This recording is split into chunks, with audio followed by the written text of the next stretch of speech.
Vous avez écrit un premier roman qui s'appelle Faiblesse, c'est le tome 1. Alors non, ce n'est pas mon premier roman, c'est le 3e. D'accord, désolé. Donc rapidement, un accident de voiture mortel, des touristes victimes de phénomènes naturels spectaculaires, les tragédies se multiplient de part et d'autre du globe sans lien apparent. Dans ce roman, vous mettez en scène des personnages attachants. Comment avez-vous eu l'idée de cette histoire? Cette histoire m'est venue en observant la dignité de certaines familles dont les proches avaient été victimes d'attentats particulièrement abjects. Et je me suis posé la question de ma réaction si j'avais été à leur place. D'où l'idée de la vengeance. Un roman qui capte l'attention du lecteur, qui nous entraîne au cœur de l'enquête, nous fait voyager et nous tient en haleine jusqu'au bout. Comment avez-vous travaillé la galerie de personnages que croise le lecteur? Quand on lit votre livre, il y a plein de personnages qui émergent. Comment vous avez travaillé cette galerie? Une de mes passions, c'est le voyage. Je fais au minimum un grand voyage par an. Donc je me suis inspiré un petit peu des personnages, enfin en tout cas le physique, l'environnement de certains personnages que j'ai croisés au cours de mes voyages. Tout le récit repose sur des rebondissements. Comment avez-vous déployé votre récit? Comment vous l'avez structuré? Comment vous avez mis en place Alors, en fait, j'ai fait une transposition avec le phénomène que j'évoquais au départ, les djihadistes. Les djihadistes, comme vous le savez, ils mettent tous les Européens dans le même panier, ce sont tous des infidèles. Donc à partir de là, ça justifie des théories d'attentats à l'aveugle. Et donc si vous suivez l'histoire, vous verrez que le justicier ici aussi s'en prend à des victimes tout à fait innocentes, en fonction des circonstances, et donc il commet lui aussi des attentats à l'aveugle, avec pour seul critère la nationalité des victimes. Oui, c'est vrai.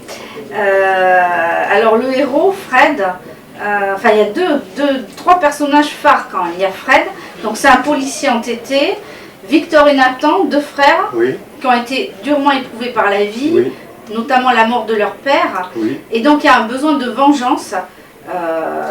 Donc pour vous, c'est ce que vous avez dit, c'est une façon de dénoncer la vengeance à l'aveugle, la destruction d'une famille, ses conséquences. C'est-à-dire qu'au départ, il a accepté, comme tout le monde, l'état de droit, mais il a fallu qu'il y ait un rebondissement supplémentaire, qu'on trouve dans le livre, et qui a fini par créer en lui ce sentiment de vengeance, qu'il explique parfaitement à son frère d'ailleurs. Et le héros flic, le personnage du flic? Alors le flic, c'est-à-dire moi je suis né à Aveyron et j'avais envie d'avoir un flic attachant qui venait de l'Aveyron, parce qu'on a toujours affaire à des flics comme à la télé, qui sont à New York, à Paris, avec un tas de matériel à leur disposition. Et lui, comme matériel, il a son expérience et son intuition. On a aussi un moment de l'histoire, il y a la mafia aux États-Unis, donc toute cette galerie de personnages là, comment vous avez construit toute cette trame? D'abord parce que je me suis intéressé à l'histoire des États-Unis et de la mafia, que j'ai lu les bouquins de mon voisin Ellory, qui en parle savamment dans ses livres. Voilà, c'est tout. Et donc, en fait, je ne retrace que des faits qui ont une trace dans l'histoire. Hein. Je n'ai rien inventé. Et d'où vous est venue cette passion pour l'écriture? Pourquoi choisir d'écrire? C'est pas votre... Au départ, c'était... Si, quand j'étais étudiant, j'écrivais. Mais la vie ne m'a pas permis de... Elle était assez encombrée, ma vie. Hein. Donc, elle ne m'a pas laissé le loisir d'écrire. Donc, j'ai retrouvé cette passion de l'écriture au moment où j'ai pris ma retraite. Et en même temps, c'est pour moi... quand j'écris, je suis très zen. C'est quelque chose qui m'apaise énormément. Je ne suis pas quelqu'un qui écrit de manière très rapide, comme ça, un récit. Je réfléchis beaucoup, je prends le temps de relire, d'approfondir. Voilà, je suis pas. Vous savez, on différencie les écrivains. Enfin, moi, je ne me prends pas pour un écrivain. Suivant la façon dont ils écrivent, rapidement ou pas, moi, c'est pas mon cas. Est-ce que vous avez tout un travail de collecte en amont? Parce que c'est le cas de oui, certains absolument. auteurs. Alors, par exemple, le premier roman que j'ai écrit, Le Jeu de l'ours, qui parle de faits historiques très très peu connus, qui datent après la Seconde Guerre mondiale. Ça demandait beaucoup d'efforts de recherche, pratiquement 3 ans, et difficile parce qu'aujourd'hui encore, tous ces sujets font l'objet enfin, sont masqués jusqu'à maintenant, puisqu'ils n'ont pas été mis encore à l'oreille du public. Et comment vous écrivez? Est-ce que vous avez des marottes le soir, le matin? Absolument pas. J'écris quand j'ai le temps d'écrire.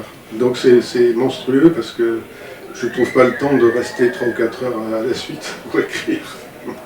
Non. Ça se fait comme ça, épisodiquement, en fonction du temps dont je dispose.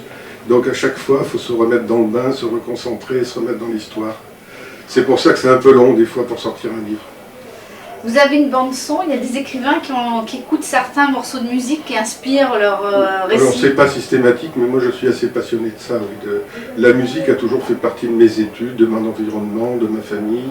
Et donc c'est quelque chose qui ne me gêne absolument pas pour écrire. Et alors pour La Vigogne, la bande-son, ça serait quoi? Ah, ça serait quelque chose qui inspirait la liberté. Parce que la vigogne, dans le roman, c'est pas un animal qui est choisi au hasard. Oui, justement, j'allais y venir. Voilà. Il y a 4 camélidés en Amérique du Sud. Donc le guanaco, le lama, comment s'appelle l'autre, la fourrure, ça m'échappe à l'instant. Et donc l'alpaga. Voilà, l'alpaga. Et la vigogne. Mais la vigogne, elle a un caractère particulier qui est décrit dans le livre. Et comme lui, le justicier du livre, il agit aux 4 coins de la planète. Il agit sous une forme très particulière, qui ne laisse pas supposer qu'il y ait eu un meurtre ou un assassinat. Donc il est insaisissable a priori.